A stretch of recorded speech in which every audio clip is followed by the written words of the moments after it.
The bathroom mirror told the story I'd been trying to ignore. Another clump of hair clung to my brush, and my once healthy brown locks were now thin and brittle. At 26, I was wasting away, and nobody seemed to care. "Sarah, your morning tea is ready." Mom's sing-song voice drifted upstairs, making my stomach clench with dread. I'm Sarah Mitchell, and 6 months ago, I never imagined my mother's weight loss tea would lead to a criminal investigation. It started after my cousin Jessica's wedding. Mom couldn't stop talking about how photogenic the bride looked in her size 2 dress. The next morning, she presented me with my first cup of her special tea. "I joined this amazing wellness group," she'd said, stirring the murky brown liquid. "Their weight loss tea is miraculous. Jessica's mom swears by it." I didn't need to lose weight. My size 10 frame was healthy and normal. But in the Mitchell family, women's bodies were constantly up for discussion, criticism, and improvement. "Just try it," Mom insisted, watching me with an intensity that should have been my first warning sign. I made it with love. The tea tasted bitter and metallic, but Mom stood there until I drained every drop. It became our morning ritual, her brewing, me drinking, her watching. Within weeks, the changes began. The weight melted off dramatically, 20 pounds in the first month. My family was thrilled. "See what happens when you finally take care of yourself." My sister Emma beamed during Sunday dinner. She'd always been the thin one, the pretty one, Mom's success story. But weight loss wasn't the only change. The symptoms started subtly: racing heart, insomnia, trembling hands. Then came the hair loss, the blackouts, and the burning sensation in my stomach. "Mom," I'd whispered one morning, watching my hands shake so badly I could barely hold the teacup, "I think something's wrong with me." She'd brushed it off. "Those are just toxins leaving your body, sweetie. Look how wonderful you're looking. Another month and you'll be as slim as Emma." Today, as I stared at my reflection, hollow cheeks, dark circles under my eyes, I knew I couldn't drink another cup. But refusing Mom's tea wasn't an option in our house. I dragged myself downstairs to find her in the kitchen, the familiar teacup waiting. Next to it sat her phone, open to her wellness group's chat. I caught a glimpse of messages about special ingredients and bulk orders before she quickly turned it face down. "Drink up while it's hot," she said, that same watchful look in her eyes.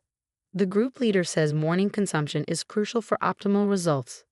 My hands trembled as I lifted the cup. The familiar metallic taste hit my tongue, and my stomach immediately revolted. "Mom, please," I whispered. "I don't feel good. Maybe we should stop." Sarah Jean Mitchell, her voice turned sharp. "After all the money I've spent on this program, after all the progress you've made, don't be ungrateful." From the living room, Emma chimed in, "Stop being dramatic, Sarah. Mom's just helping you finally get healthy." I took another sip, fighting the urge to vomit. The room started to spin, faster than usual this time. Black spots danced in my vision. "I can't." The cup slipped from my grasp, shattering on the kitchen floor. Tea splattered across the tiles like a crime scene. "Look what you've done." Mom's voice sounded distant underwater.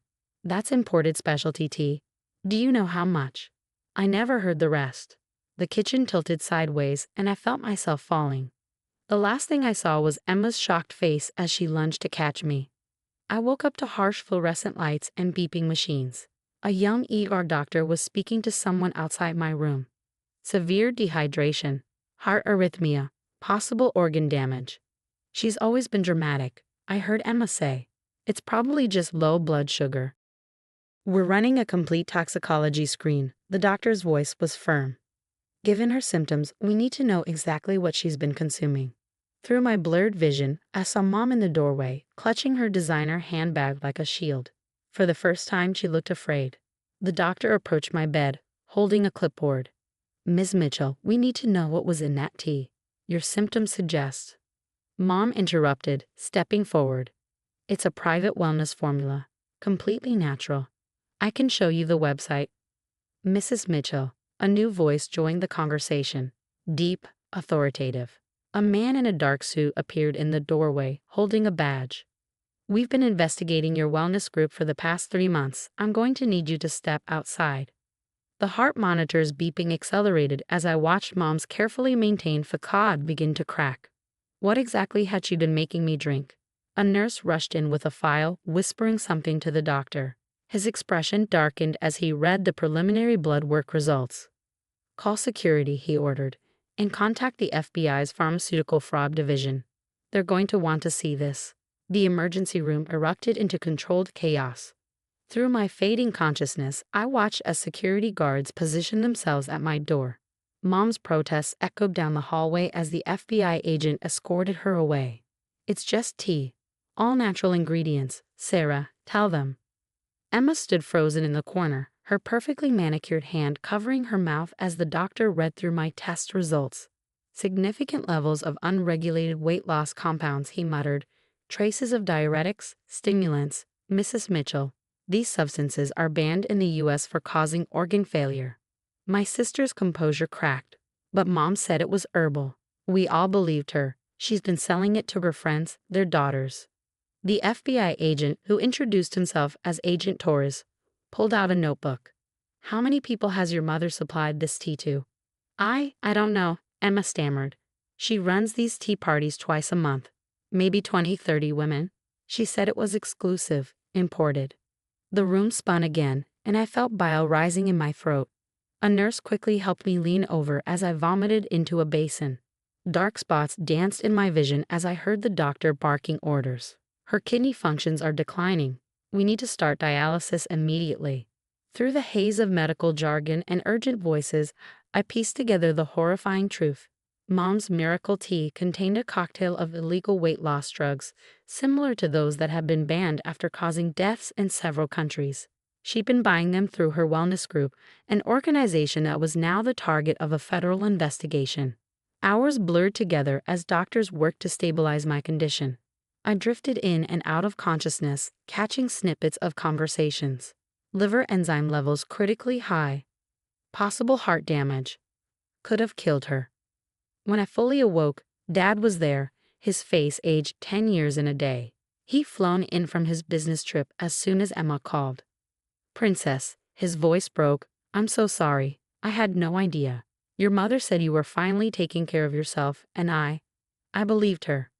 Agent Torres returned with a female colleague. They needed my statement, evidence for their ongoing investigation. As I spoke, describing months of forced tea drinking and surveillance, the agents exchanged knowing looks. "Your mother's wellness group is part of a larger network," Agent Torres explained. "They've been importing illegal substances, marketing them as natural weight loss aids. We've linked them to several hospitalizations across the state." The female agent, Carter, added gently, "The group's leaders prey on family dynamics, convincing mothers that they're helping their daughters. They make millions selling these dangerous compounds." A knock at the door interrupted us. It was Emma, looking smaller somehow without her usual confident demeanor. She held a shoebox. "I found these in Mom's home office," she whispered, handing it to Agent Torres. Inside were vials of powder, packets of unlabeled tea, and a notebook filled with names and amounts. "She has a whole cabinet full of this stuff," Emma continued, tears streaming down her face. "And messages. She was planning to start selling to my friends next month." "Sarah, I swear I didn't know. All those times I called you dramatic." The agents took the box as evidence, but not before the doctor examined the contents. His face darkened. "These compounds," he said, "in these concentrations. Ms. Mitchell, you're lucky to be alive. Another month of this." He didn't need to finish the sentence. The heart monitor told the story of how close I'd come to becoming a statistic. Dad pulled Emma and me close, his arms shaking. "Your mother? There will be charges." Agent Torres nodded grimly. "Distribution of illegal substances, reckless endangerment, potential attempted manslaughter given the concentrations involved. She won't be hosting tea parties for a very long time." As they left, I heard more commotion in the hallway. Other women were being brought in, daughters, sisters, friends who'd been part of Mom's tea circle. Some looked as bad as I did, all victims of a twisted definition of maternal care. Emma collapsed into the chair beside my bed. "The worst part," she whispered, "is that she really believed she was helping. All those years of pushing us to be perfect, to be thin, she couldn't see she was poisoning you." I reached for her hand, noting how my own fingers trembled. "She made you believe it too." "Never again." Emma's grip tightened. "I'm done with miracle cures and quick fixes. God, Sarah, we almost lost you because of some stupid tea. Through the window, I watched the sunset paint the sky in shades of orange and pink. The IV drip keeping me alive cast shadows on the wall, a reminder of how close I'd come to becoming a cautionary tale in a federal investigation. Mom's specialty had nearly killed me. But it had also exposed something toxic in our family that went far deeper than any brew. A poison that had been steeping for generations. As night fell over the hospital, I made a silent promise to myself. This would be the last time I let anyone force-feed me their version of perfection. The real healing was just beginning.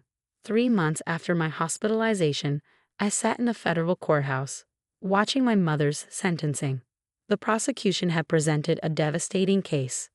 37 victims, all women, all poisoned under the guise of wellness.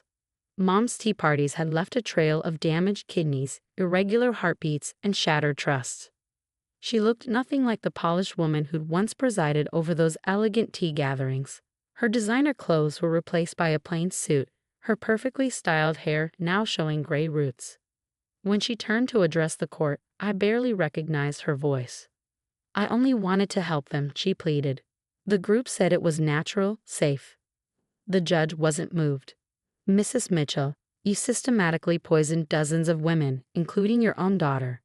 Your tea parties were nothing more than a front for distributing dangerous substances. The sentence came down hard. 8 years in federal prison, plus restitution to all victims. As they led her away, Mom caught my eye one last time. Sarah, please, I did it because I love you.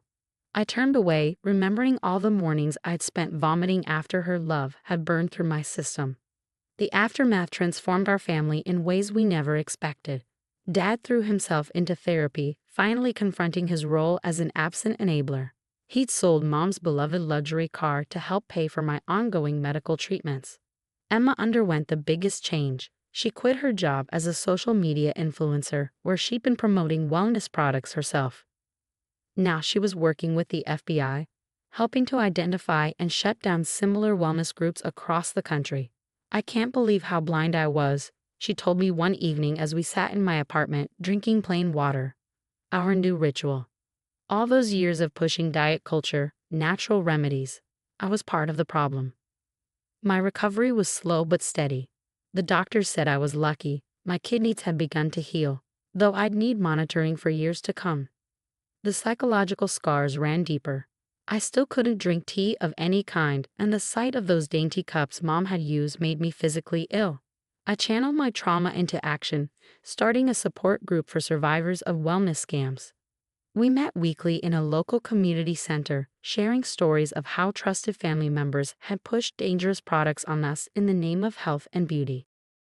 My aunt sold me natural pills that turned out to be amphetamines, one woman shared.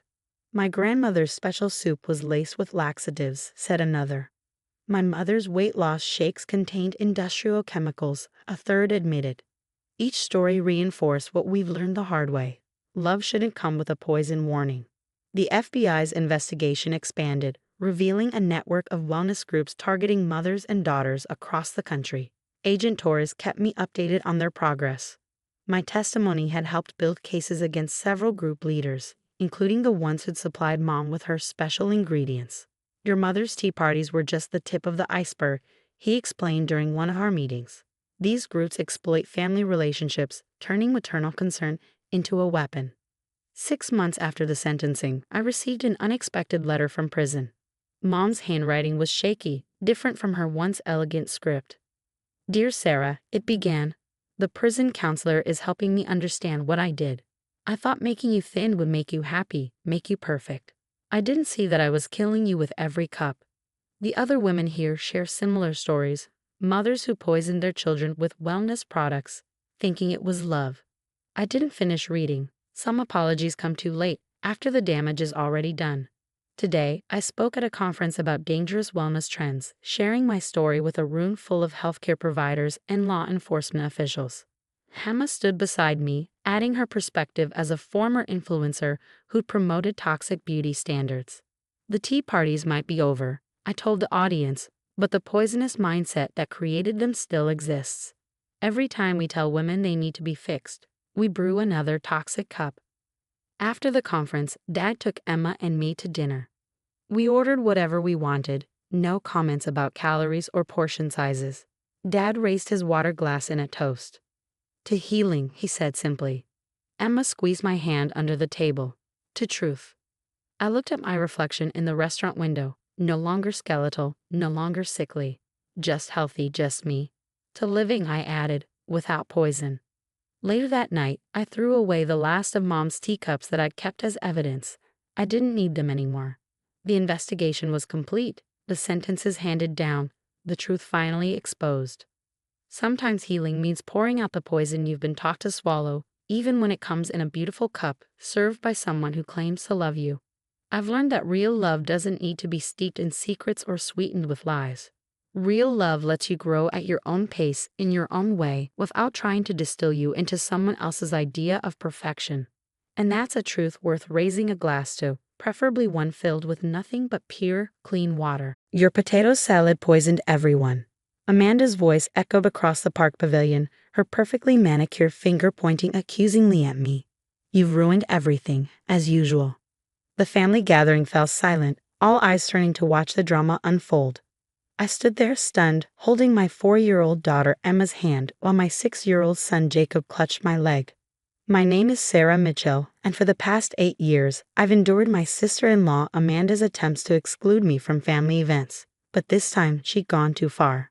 The annual Mitchell family picnic had been a tradition for decades. Every summer, we gather at Oakwood Park, sharing food, stories, and making memories. I had spent hours perfecting my mother's potato salad recipe, the same one she'd made for these picnics before she passed away. Now, according to Amanda, that very dish had allegedly made half the family sick. I saw her cooler sitting out all morning. Amanda continued, her voice dripping with fake concern. She probably did it on purpose, trying to get attention as usual. My brother-in-law Tom, Amanda's husband, stood behind her, nodding along while their children, pristinely dressed despite the casual setting, smirked. My husband, Mike, stepped forward, his face red with anger. Amanda, that's enough. Sarah's potato salad was in our cooler, which was under the pavilion all morning. No, it wasn't, Amanda insisted, her eyes gleaming with satisfaction. I saw it in the sun, right by the parking lot. Ask anyone. Before Mike could respond, a tall figure in a park ranger uniform approached our group. Excuse me, she said, her voice carrying authority. Is there a problem here? Amanda immediately switched to her sweet victim voice. Oh, Ranger Davis. Yes, several people have gotten sick from the food at our family picnic. We've identified the source, my sister-in-law's potato salad. Ranger Davis's expression remained neutral as she pulled out her notepad. That's interesting because I've been watching the situation unfold all morning. Around 8 a.m., I observed a woman in a pink sundress moving a blue cooler from under this pavilion to the parking lot area. She left it there for approximately 3 hours. Amanda's face paled slightly. She was wearing a pink sundress. I have photos, Ranger Davis continued, as part of our routine security monitoring. Would you like to see them? The silence that followed was deafening. Several family members turned to stare at Amanda, their expressions shifting from concern to suspicion. I was just trying to make more room under the pavilion. Amanda stammered, but her excuse sounded hollow even to her own ears. My mother-in-law, Martha, who had been sitting quietly until now, stood up shakily. Amanda, tell me you didn't deliberately leave Sarah's food in the sun to spoil. Of course not, Amanda protested, but her voice cracked. I was organizing things, that's all. It's not my fault if her food made people sick. Actually, Ranger Davis interjected. I have time-stamped photos showing the cooler being moved multiple times. Each time it was returned to the shade, someone in a pink dress would move it back into the sun. This occurred 4 separate times. The collective gasp from the family made Amanda take a step back. Her perfect facade was cracking, and for the first time since I'd known her, she seemed at a loss for words. Emma tugged at my hand. Mommy, why did Aunt Amanda want to make your food bad? Her innocent question hung in the air, making the situation even more uncomfortable. I squeezed her hand gently, trying to figure out how to explain adult pettiness to a child. I think, my father-in-law George said slowly, rising from his chair, we need to hear the truth, Amanda. Right now. Amanda's eyes darted around the pavilion, looking for support but finding none. Even Tom had taken a step back from her, his face showing confusion and embarrassment. "You don't understand," she finally burst out, her carefully maintained composure shattering. "Every year, everyone raves about Sarah's potato salad. Just like Mom's, they say. Nobody makes it quite like Sarah. What about my contributions, my imported cheese platters, my catered desserts?" The pettiness of her explanation made several people shake their heads in disbelief. Martha covered her face with her hands, while George's expression hardened. "So you deliberately sabotaged Sarah's food," Mike said, his voice tight with anger, "and then tried to blame her when people got sick. Do you realize how dangerous that could have been? There are children here, Amanda. Elderly people. What were you thinking?" Ranger Davis cleared her throat. "Given the intentional nature of this incident and the potential health risks involved, I'll need to file a report. Would anyone who consumed the compromised food please come with me? We'll need statements for our documentation." As several family members followed the ranger, I stood there, processing what had just happened. Years of snide comments, subtle exclusions, and accidental oversights had finally led to this. Amanda actively trying to harm people just to make me look bad. The family picnic was effectively over, but something else was ending too: the power Amanda had held over family gatherings through her manipulation and lies. As people packed up their belongings, many stopped to apologize to me, some sharing their own stories of Amanda's past behavior. Martha approached me last, her eyes wet with tears. "Sarah, I'm so sorry. I should have seen this coming. I should have stopped her behavior years ago." I hugged my mother-in-law, understanding that she too had been manipulated by Amanda's careful facade. "It's not your fault," I assured her. "But things will be different now." As we packed up our car, I watched Amanda and Tom leave the park, their perfect family image now tarnished by the truth. Emma helped me carefully pack away my potato salad container, still half full since no one had actually eaten from it. Amanda's plan had failed before it even started. "Next year," Mike said quietly, squeezing my shoulder, "we'll have the picnic at our house. No more politics, no more drama." I nodded, realizing that sometimes it takes a dramatic event to clear the air and reveal people's true colors. Amanda had finally overplayed her hand, and in doing so, she had lost the very thing she craved most: control over the family's perceptions. The fallout from the picnic incident spread through the family like wildfire. Over the next few weeks, more stories about Amanda's manipulations began to surface as relatives finally felt free to speak up. My phone buzzed with a text from Cousin Beth. "Remember last Christmas when Amanda claimed your kids broke her expensive vase? My daughter saw her knock it over herself and blamed Jacob."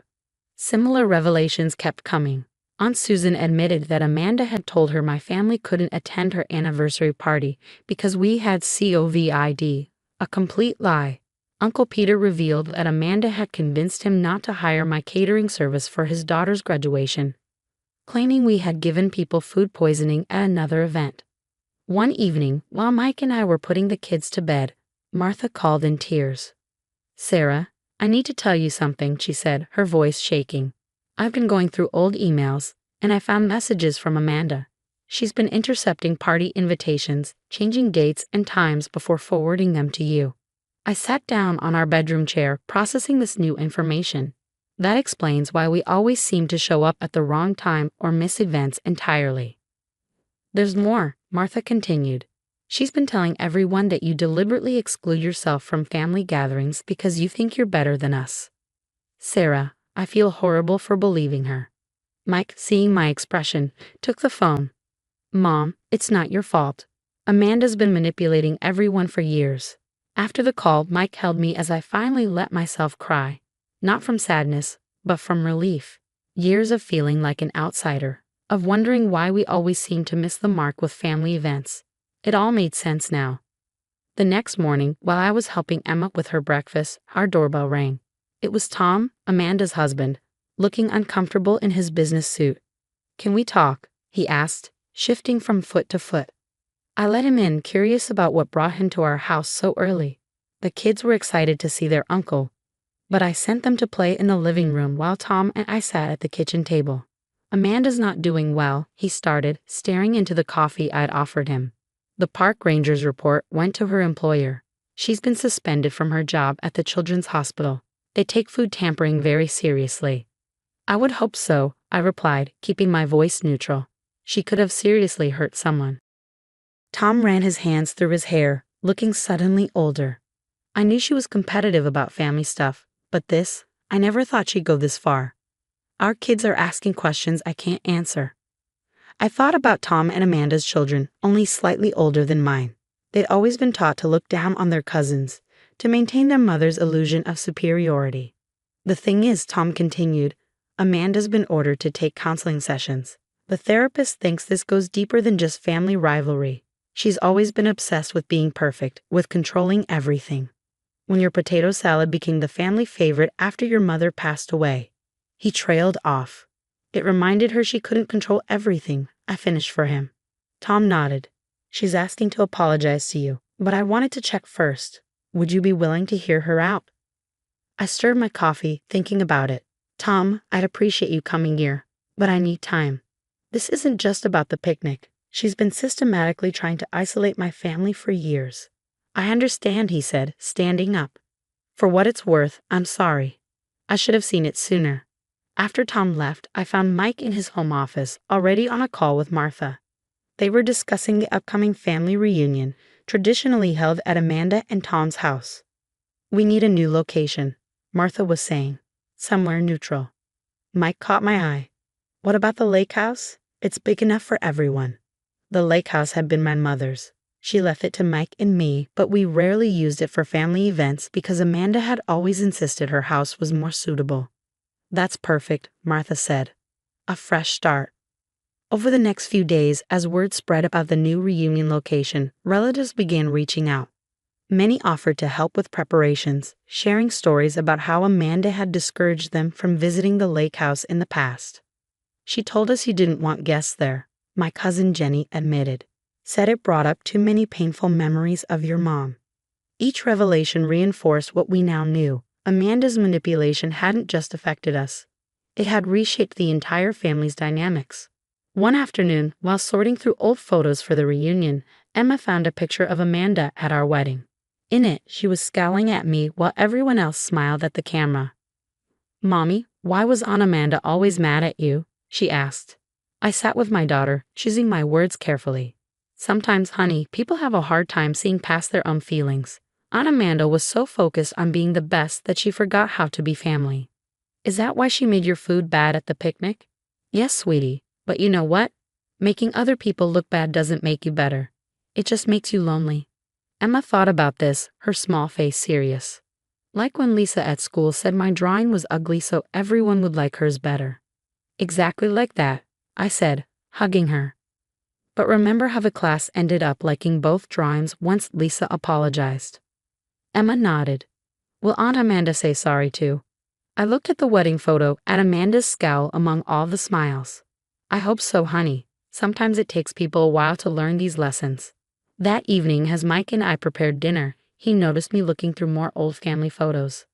What are you thinking? He asked, wrapping his arms around me. About how much time we've lost to Amanda's games, I said. All the family moments that could have been different. Mike kissed the top of my head. Then let's make new memories, better ones. Looking at our kids playing in the backyard, I realized he was right. Amanda's actions had cast a shadow over our family for years, but that shadow was finally lifting. The truth hadn't just exposed her manipulation. It had freed us all to rebuild our relationships without her influence. The real healing was just beginning. The day of the family reunion at the lake house arrived with perfect weather. As I stood on the deck, watching cars pull into the driveway, I felt a mix of emotions. This was the first major family gathering since the picnic incident, and Amanda's presence or absence weighed heavily on everyone's minds. Tom had called earlier in the week to say they would come, but only if I was comfortable with it. Amanda had completed 3 weeks of counseling and wanted to make amends. I agreed, not for her sake, but for the family's healing. Mommy, they're here. Emma called out, pointing to Tom's SUV pulling up. I watched as their car parked, but only Tom and the kids emerged. He caught my eye and shook his head slightly. Amanda had backed out at the last minute. Surprisingly, I felt relieved. The reunion flowed naturally without Amanda's controlling presence. Cousins who hadn't spoken in years chatted freely. Children who had been kept apart played together on the beach. The invisible barrier she had created over the years dissolved in the warm summer air. Martha set up a photo display on one of the tables, family pictures through the years.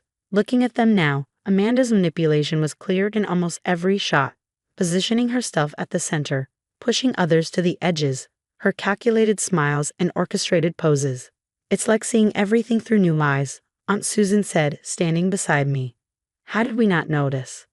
"Because she was careful," I replied. "She built her walls slowly, brick by brick." As the afternoon progressed, I overheard Tom's kids talking to Jacob and Emma by the lake. "Mom says she's sorry," his daughter Ashley said. "She cries a lot now." "Dad says she's learning to be better," added her brother, Michael. The children's simple acceptance of the situation struck me. While the adults grappled with years of manipulation and hurt, the kids just wanted their families to be whole again. During dinner, Martha stood up to make an announcement.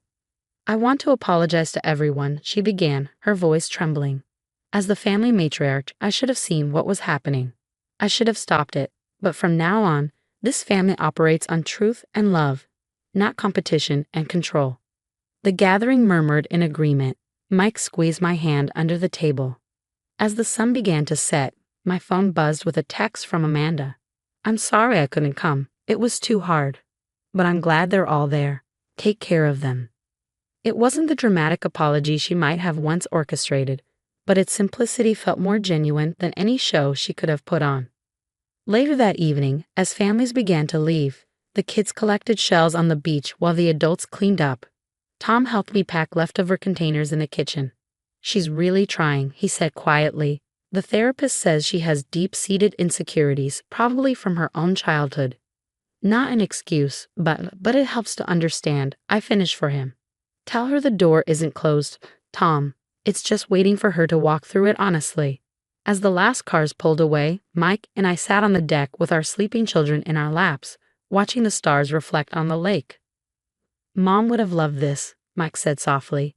The family together, really together, without the drama. I thought about my mother-in-law's potato salad recipe, the one that had somehow become the catalyst for all this change. "Sometimes it takes something small to break something big," I mused. "Like a potato salad exposing years of manipulation?" Mike chuckled. "Exactly." The next morning, as we packed up to leave, I found a note slipped under the door. It was from Martha. "Sarah, your mother-in-law wasn't just my best friend, she was my voice of reason. When I lost her, I lost that too. I let Amanda fill that void with her control because it was easier than facing the truth. But watching you stand strong, protect your family, and still leave the door open for forgiveness. That's what Mary would have done. That's the voice of reason this family needs now. Love, Martha." I folded the note carefully and tucked it into my pocket. The lake house had always been more than just a property. It was a repository of family memories. Now it had become something else too, a place of healing, of new beginnings. As we drove home, Emma asked, "Can we have more parties at the lake house, Mommy?" "Of course, sweetie. And will Aunt Amanda come next time?" I caught Mike's eye in the rearview mirror. "When she's ready, honey. When she's ready."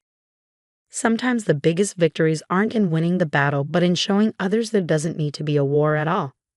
Amanda's attempts to control and divide the family had ultimately brought us closer together, strengthening our understanding of what really matters. The potato salad incident, as it came to be known, marked the end of one chapter in our family's story and the beginning of another, one where truth prevailed over manipulation, where genuine relationships mattered more than perfect appearances, and where there was always room at the table for those ready to join with honest hearts. "Get out. How dare you try to outshine my grandson at his own party?" My mother-in-law's shrill voice cut through the cheerful chaos of children's laughter and party music. I stood frozen, holding my son Oliver's carefully wrapped present as confusion rippled through the crowd of guests. "Nancy, this is Oliver's birthday party," I said carefully, trying to keep my voice steady. "Marcus's party was last weekend." But Nancy was already in full meltdown mode, her face flushed with rage as she pointed an accusing finger at me. "Don't play innocent with me, Emma. You deliberately planned this elaborate party to make Marcus's celebration look small. Those expensive decorations, that ridiculous cake, you're trying to show me up." I looked around at the modest decorations we put up in our backyard, simple blue balloons, a homemade, happy 5th birthday Oliver banner, and a cake I baked myself. Meanwhile, just last weekend, Nancy had thrown an extravagant circus-themed party for Marcus, complete with professional entertainers and a 3-tier cake from the city's most expensive bakery. "Mom, stop it." My husband James stepped forward, his voice firm. "This is Oliver's day. You're making a scene." Nancy's eyes narrowed. "Of course you take her side. She's turned you against me, against your own nephew." "Well, I won't stand for it." She stormed over to the gift table and began grabbing presents, throwing them into a pile. "These are probably all better than what Marcus got, aren't they?" Trying to make him feel bad about his gifts. She was practically screaming now as horrified parents pulled their children close. "Nancy, please," I begged, watching Oliver's lower lip start to tremble. "The kids are getting scared." "Good," she spat, knocking over a stack of party favor bags. "Maybe now you'll understand how Marcus felt when you upstaged his special day. Everyone out. Party's over." Parents began hurriedly gathering their children, throwing apologetic looks our way. My sister Lisa, who had been quietly taking photos throughout the party, caught my eye and gave a subtle nod. I didn't understand its significance then, but I would soon enough. As guests rushed to leave, Nancy continued her tirade, growing more dramatic with each passing moment. She grabbed Oliver's birthday cake, the one I'd spent hours decorating with his favorite superhero characters, and dumped it in the trash. "Mom," James shouted, finally losing his patience. "That's enough." "No, it's not enough," she screeched. "Look at all this. The bounce house, the face painting station, the party games. Last weekend, Marcus only had professional acrobats, a magician, and a petting zoo. You're clearly trying to outdo me." I couldn't help but laugh at the absurdity of her statement, which only enraged her further. She turned to the remaining guests, mostly family members who hadn't fled yet, and began spinning a tale about how I'd always been jealous of Marcus, how I constantly tried to compete with her parenting, how I was trying to drive a wedge between her and James. Through it all, Oliver clung to my leg, silent tears rolling down his cheeks. His special day was being destroyed right before his eyes, and there was nothing I could do to stop it. "I want all evidence of this disaster deleted," Nancy demanded, pointing at various phones and cameras. "No one posts any photos of this pathetic attempt to overshadow my grandson's perfect party." That's when Lisa stepped forward, her phone in hand. "Actually, Nancy, I think you might want to see these photos first." There was something in her voice, a quiet confidence that made Nancy pause. "What photos?" Nancy snapped, but I noticed a flicker of uncertainty cross her face. "The ones I've been taking all afternoon," Lisa replied calmly, "including some very interesting shots from before the party started. Would you like to see them now, or should we wait for everyone else to gather round?" Nancy's face went pale, then red, then pale again. "You're bluffing," she said, but her voice had lost its edge. Lisa smiled, a smile that somehow managed to be both sweet and dangerous. "Am I? Shall we find out?" The tension in the air was thick enough to cut with a knife. What had Lisa captured with her camera? What had Nancy done that she didn't want anyone to see? As I held my crying son close, I realized this birthday party disaster was about to take an unexpected turn. "We're leaving," Nancy announced abruptly, grabbing her purse. "Marcus, honey, come along. We don't need to stay where we're not appreciated."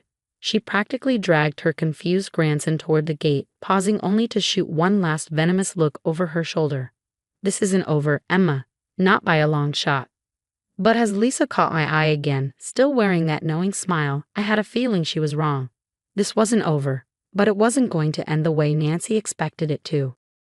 Once everyone had left and Oliver was finally asleep, exhausted from crying, I sat with Lisa and James at our kitchen table.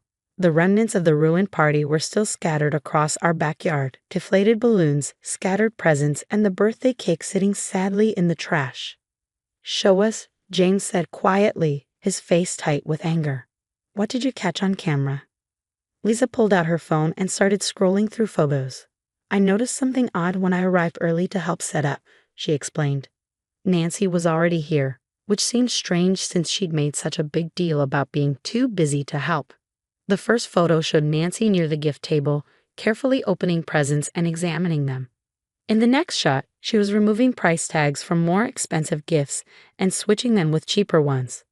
She was tampering with the gifts. I gasped, feeling sick to my stomach. That's not all, Lisa continued, swiping to the next series of photos. There was Nancy, methodically going through the party favor bags, removing items and replacing them with lesser alternatives. Another shot showed her deliberately damaging the bounce house's power cord. I watched her sabotage nearly every aspect of the party, Lisa said grimly. She even poked holes in most of the balloons so they gradually deflate during the party. James put his head in his hands. I can't believe this, my mother. But the most damning photos were yet to come. Lisa had captured Nancy pulling Marcus aside before the party, whispering in his ear. The series of photos showed her clearly instructing him to refuse to play with Oliver, to complain about the games, to make a fuss about the cake not being as good as his. She was setting this up from the start, I whispered, feeling a mixture of horror and vindication. She wanted Oliver's party to fail. There's more, Lisa said, her voice hard. Look at the timestamps on these photos compared to her social media posts from Marcus's party last week. She pulled up Nancy's Facebook page, showing us the elaborate circus-themed party she'd thrown for Marcus. But when we looked closely at the details, something didn't add up. The entertainment company she tagged, Lisa pointed out, it went out of business 2 months ago. The famous bakery she claimed made the cake, they've never heard of her order. Most of these photos are staged or edited. She lied about Marcus's party to make Oliver's look worse by comparison. I realized the pieces falling into place. She probably spent a fraction of what she claimed but made it look extravagant on social media. James stood up suddenly, pacing the kitchen. All these years I thought I was being paranoid. The way she always seemed to pit the boys against each other. How Oliver's achievements were always somehow less impressive than Marcus's. She's been playing this game since day one, Lisa confirmed. I've suspected for a while, which is why I started documenting everything. Today was just the first time she got sloppy enough to get caught. I thought about Oliver upstairs, how heartbroken he'd been when his grandmother ruined his special day. How many other moments had she poisoned? How many times had she manipulated situations to make my son feel less than his cousin? What do we do with this? I asked, looking at the damning evidence on Lisa's phone. First, Lisa said, I've already backed up all these photos to the cloud. Nancy can't delete or deny them. I want to confront her, James said firmly. She needs to face what she's done. We need to be smart about this, Lisa cautioned. Nancy's proven she's manipulative. If we confront her privately, she'll find a way to spin it. So what's our alternative? I asked. Lisa's smile returned, that same knowing smile from earlier. Well, she did make quite a scene today. Lots of witnesses, lots of other parents who probably have their own stories about Nancy's behavior. And she does love social media. I caught her meaning and felt a spark of satisfaction. You think we should make this public? I think, Lisa said carefully, that Nancy has spent years carefully crafting her image as the perfect grandmother. Maybe it's time everyone saw the real her. James nodded slowly. She's always cared more about appearances than anything else. This would hit her where it hurts. But first, I interjected, we need to make this right for Oliver. He deserves a real birthday celebration. Already on it, Lisa grinned, pulling out another set of photos. I took pictures of all the original gifts before Nancy tampered with them. I've got a list of everything she damaged or changed, and I happen to know that the parents from Oliver's class have started a group chat about throwing him a makeup party. For the first time since the disaster began, I felt hope rising in my chest. Nancy had tried to ruin my son's birthday, but she failed to account for one crucial detail. Unlike her, we had real friends and allies, people who cared about the truth more than appearances. Tomorrow, James said firmly, we start setting things right. Lisa nodded, gathering her evidence. Nancy wanted attention on social media. Well, she's about to get more than she bargained for. As we made plans late into the night, I couldn't help but think about how fitting it was that Nancy's own obsession with appearances would be her undoing. She'd spent so long trying to make everyone else look bad that she'd never considered how bad she might look when the truth came out. The next morning would bring a reckoning, and for once, Nancy wouldn't be able to manipulate her way out of it. The photos didn't lie, and soon, everyone would see exactly what kind of grandmother she really was. The fallout was swift and devastating. Lisa posted the photos in our community Facebook group first thing in the morning. A carefully selected collection that showed Nancy's deliberate sabotage without including any shots of the children. Within hours, the post had hundreds of shares and comments. I always knew something was off about how she treated Oliver, one mom wrote. Remember the school play when she kept pushing Marcus in front of him? This explains the soccer trophy incident, another parent added. When she accidentally broke Oliver's trophy but had Marcus's displayed prominently at her house. Nancy's carefully cultivated image as the doting grandmother crumbled as more people came forward with their own stories. Parents from previous parties, teachers from the boys' school, and even distant relatives began sharing instances of her manipulative behavior. She tried to defend herself, of course. Her first response was a long, rambling Facebook post claiming the photos were taken out of context, and that she was being persecuted for showing love to her grandson. But then Lisa released the video. I didn't just take photos, she told us that morning. I had my phone recording in my pocket when she was giving Marcus instructions before the party. The video was crystal clear. Nancy's voice could be heard instructing her 7-year-old grandson. Make sure everyone knows your party was better. And don't let Oliver have any fun, he needs to learn his place. When that video hit social media, Nancy's phone started ringing nonstop. First came the angry calls from family members. Then the parents from Marcus's class began withdrawing playdate invitations. Finally, her bridge club, her pride and joy, asked her to take a break from attending. How could you do this to children? Her sister demanded during a particularly heated phone call that was on speaker. They're both your grandsons. But the real change came from Marcus himself. During the makeup party we threw for Oliver the following weekend, a genuine celebration filled with love and authentic joy, Marcus pulled his cousin aside. I'm sorry, he said quietly. Grandma told me to be mean to you, but I don't want to be mean anymore. The boys hugged, and just like that, years of manufactured rivalry began to melt away. They were just kids, after all. The competition had always been Nancy's creation, not theirs. James finally confronted his mother directly, armed with the evidence of her years of manipulation. She tried her usual tactics: tears, guilt, accusations. But they didn't work anymore. Until you can acknowledge what you've done and get help, he told her firmly, you won't be seeing either of your grandsons. Nancy's response was predictable. She played the victim, claimed we were all conspiring against her, and threatened to tell everyone the real truth. But the real truth was already out there, documented in photos and videos she couldn't deny. 6 months later, our family looks different. Oliver and Marcus have regular playdates without their grandmother's toxic influence.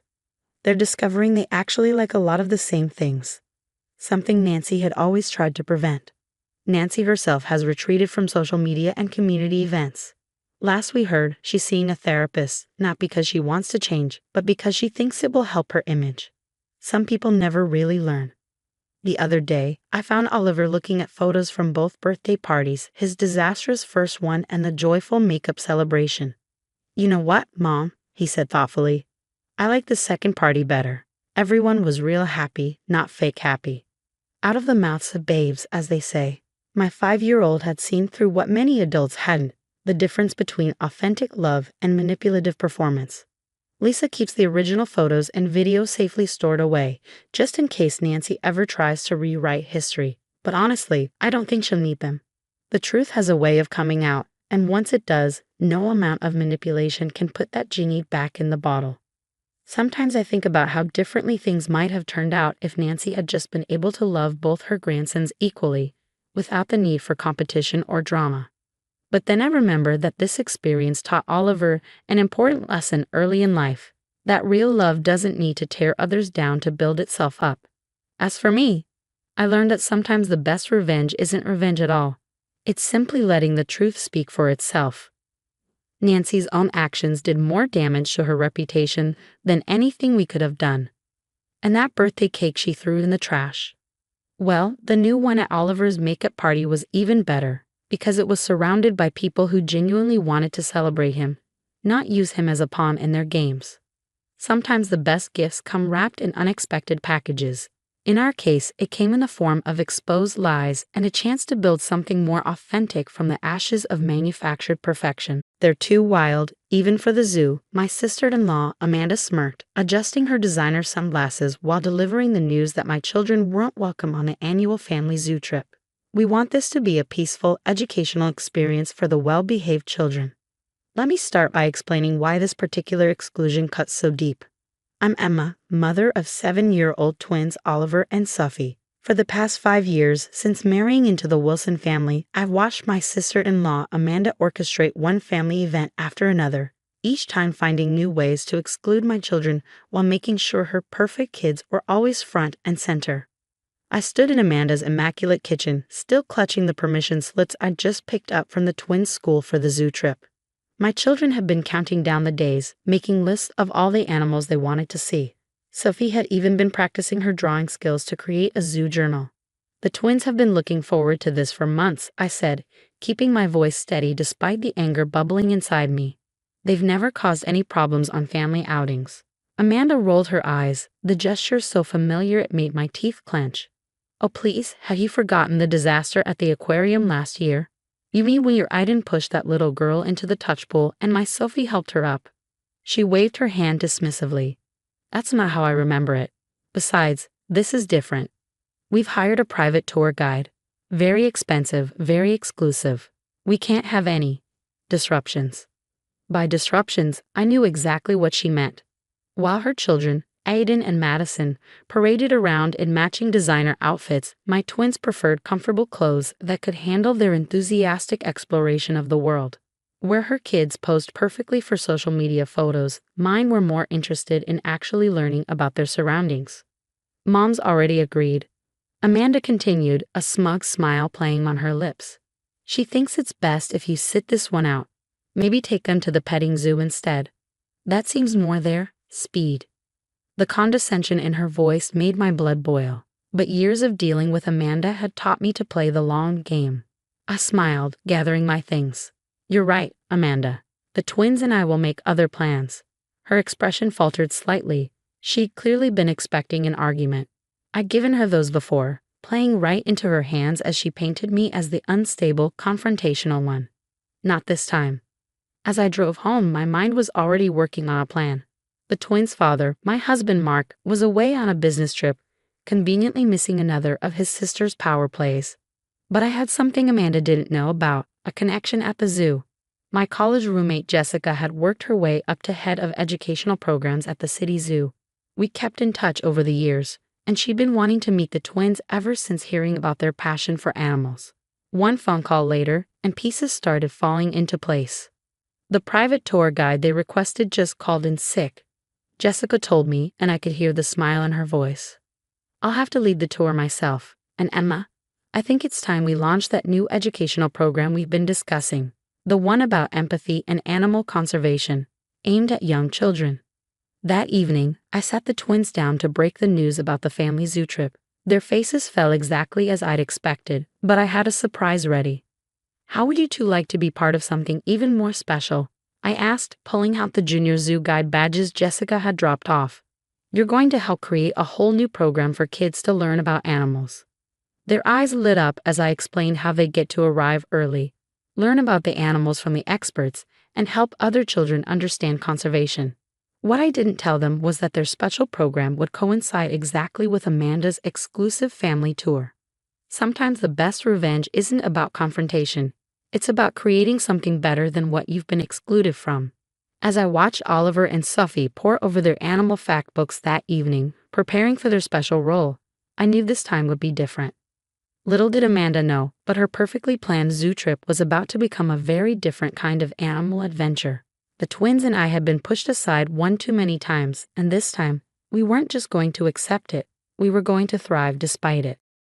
The morning of the zoo trip arrived bright and clear. I helped the twins into their new junior zoo guide uniforms.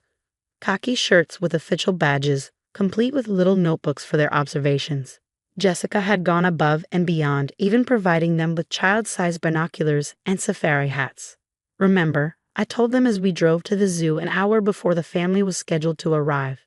Today, you're not just visitors, you're helping other children learn about the animals. We met Jessica at the staff entrance, where she immediately knelt down to the twins' level. Are my new junior guides ready? She asked, her enthusiasm genuine. Oliver and Sophie nodded eagerly, already pulling out their notebooks. As Jessica led us through the behind-the-scenes areas, teaching the twins about animal care and conservation, I caught glimpses of the other zoo staff watching with warm smiles. This wasn't just for show. My children were genuinely learning and engaging with everything around them. Around 10 a.m., I spotted Amanda's luxury SUV pulling into the parking lot. Through the staff area's one-way windows, I watched as she herded her perfectly coordinated family toward the entrance, her children, Aiden and Madison, already looking bored as they stared at their phones. Mrs. Wilson, a staff member, approached Amanda's group. "I'm afraid there's been a slight change of plans. Your private tour guide is ill, but our head of educational programs will be leading your tour personally." Amanda's face lit up at the perceived upgrade. "Oh, how wonderful. You see, Mom," she said to my mother-in-law, "I told you this exclusive tour was worth the extra money." Jessica stepped forward to greet them, professionally dressed and carrying her tablet. "Welcome to our special conservation tour. Today, we're trying something new. We'll be joined by our junior zoo guides, who'll be helping educate young visitors about animal preservation." Before Amanda could protest, Oliver and Sophie emerged from behind a display, looking official in their uniforms. The look on Amanda's face was priceless, a mix of shock, anger, and the dawning realization that she couldn't make a scene without ruining her perfect family image. "What are they doing here?" she hissed at me as I walked up. "This was supposed to be a private tour." "Oh, did you know?" I replied innocently. "The zoo's new educational program starts today. The twins were specially selected to help launch it." Our mother-in-law, usually Amanda's strongest ally, was already being charmed by Sophie's detailed explanation of penguin habits. Even Aiden and Madison had put down their phones, curious about their cousins' official-looking uniforms and equipment. The tour began, but it was nothing like Amanda had planned. Instead of her orchestrated photo opportunities, the focus was on actual learning. Oliver and Sophie took their roles seriously, sharing facts they'd studied and helping their cousins spot interesting animal behaviors. "Did you know that giraffes have the same number of neck vertebrae as humans?" Sophie explained to Madison, who was actually taking notes. "They're just much bigger. And look how the lions communicate with their tails." Oliver showed Aiden how to use the binoculars properly. "The position tells you what they're feeling." Amanda tried several times to redirect attention to her planned activities, but her own children were too engaged in their cousin's enthusiasm. When Aiden asked if he could borrow Oliver's notebook to write down facts about elephants, I thought Amanda might explode. The security cameras positioned throughout the zoo captured everything, from Amanda's attempts to edge the twins out of photos to her increasingly frustrated efforts to regain control of the narrative. But they also captured something else: natural, unscripted moments of children learning and enjoying themselves together. "Your children," my mother-in-law said during a break, watching as all 4 kids clustered around a zookeeper giving an impromptu lesson about reptiles. "They really know their stuff." I had no idea they were so knowledgeable. "They love animals," I replied simply. "They just needed a chance to show it." The turning point came at the primate exhibit. While Amanda was trying to arrange her children for yet another perfect photo, Aiden spotted a baby orangutan doing something interesting. In his excitement to show Oliver, he knocked over Madison's drink, spilling it all over Amanda's designer shoes. "This is exactly why I didn't want them here," Amanda snapped, gesturing at my twins, though they'd had nothing to do with the accident. "They're encouraging this wild behavior." Jessica, who had been quietly observing all morning, stepped forward. "Actually, Mrs. Wilson, I've been documenting today's interactions for our new program evaluation. Would you like to see the footage?" She pulled up her tablet, showing clips from the security cameras. There were my twins, calmly and professionally sharing their knowledge, and there was Amanda, making multiple attempts to create artificial moments while disrupting the actual learning taking place. "The children are all doing wonderfully," Jessica continued professionally. "In fact, this natural interaction between cousins is exactly what we hope to encourage in our new program. Your nephew and niece have been exemplary guides." Amanda's face flushed red as she realized how her behavior would look if Jessica's program evaluation were to become public. The perfect family image she worked so hard to maintain was crumbling, and there wasn't a thing she could do about it. The rest of the tour continued without incident, though Amanda remained suspiciously quiet. By the end, even she couldn't deny that her children had learned more and enjoyed themselves more than they would have during her planned photo shoot tour. As we prepared to leave, Madison tugged on her mother's sleeve. "Mom, can we come back next week when Oliver and Sophie are doing their guy thing again? I want to learn more about the penguins." Amanda's tight smile said everything. Her perfect plan had backfired spectacularly, and now her own children were asking to spend more time with their supposedly disruptive cousins. The aftermath of the zoo trip rippled through the family like waves in a pond. That evening, my phone buzzed repeatedly with messages, not from Amanda, but from other family members who had seen the photos Madison had posted online. Not the staged portraits Amanda had planned, but candid shots of all four children engaged in learning, the twins in their official uniforms proudly sharing their knowledge. "Oliver and Sophie are junior zoo guides. That's incredible," texted my cousin-in-law. "My kids would love that program." Even Mark, calling from his business trip, was amazed by the videos Madison had shared in the family group chat. "Honey, the twins look so professional. Why didn't Amanda tell me about this program?" "Oh, you know how last minute these things can be," I replied innocently, letting him draw his own conclusions. The real shock came 3 days later during our weekly family dinner. Amanda arrived last, unusually subdued. Throughout the meal, she kept glancing at her phone, frowning at whatever she was seeing. Finally, she cleared her throat. "So, apparently, the zoo's new educational program is going viral on social media. They're featuring Oliver and Sophie in their promotional materials." I took a sip of water to hide my smile. Jessica had mentioned the zoo's marketing team was thrilled with the natural interactions they had captured between the children. "The waiting list for the junior guide program is already full through summer," Amanda continued, her voice strained. "Madison's been begging to sign up." My mother-in-law, who had been unusually quiet since the zoo trip, spoke up. "Well, perhaps if you asked Emma nicely, the twins could help Madison prepare. They clearly know so much about the animals." The look on Amanda's face was priceless, a mixture of frustration and resignation. Her perfect plan to exclude my children had instead turned them into local celebrities of sorts, admired for exactly the qualities she had tried to dismiss. That weekend, Jessica sent me the official tour guide's report she had compiled, complete with time-stamped security footage. "For your records," her note read, "just in case anyone ever questions who really caused disruptions that day." But the real victory wasn't in having ammunition against Amanda's future schemes. It was in watching how the dynamics had shifted. The twins' cousins now looked up to them as experts. Other parents at school asked about the zoo program, and most importantly, Oliver and Sophie had grown more confident, realizing that being different from their cousins wasn't a flaw. It was their strength. A month later, the zoo launched its expanded educational program. Amanda showed up at the opening day ceremony, perfectly coiffed as always, with an obviously rehearsed speech about how proud she was of her niece and nephew. The twins, too busy helping younger children learn about conservation, barely noticed her performance. "You know," my mother-in-law said, watching Oliver patiently explain animal tracks to a group of fascinated kindergartners, "I've been thinking about all the family events we've had over the years. Perhaps we've been focusing on the wrong things." I squeezed her hand gently. It's never too late to make changes. That evening, as I helped the twins pack up their guide gear, Sophie looked up at me thoughtfully. "Mom, do you think Aunt Amanda is still mad we came to the zoo that day?" I knelt down to her level. "Sometimes, sweetheart, people get upset when things don't go exactly as they planned. But sometimes that's how we discover something even better. Like how Madison and Aiden are our friends now." Oliver chimed in. "Exactly like that."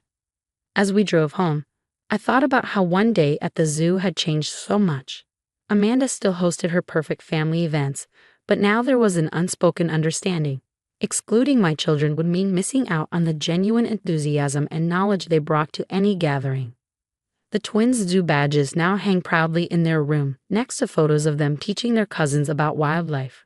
They're reminders that sometimes the best response to exclusion isn't to fight back or give in. It's to create something better, something genuine that no amount of perfectionism can compete with. And if Amanda ever forgets that lesson, well, we still have that tour guide's report, complete with security footage, safely stored away. But somehow, I don't think we'll need it. After all, the truth about who really belongs has a way of revealing itself, one genuine moment at a time.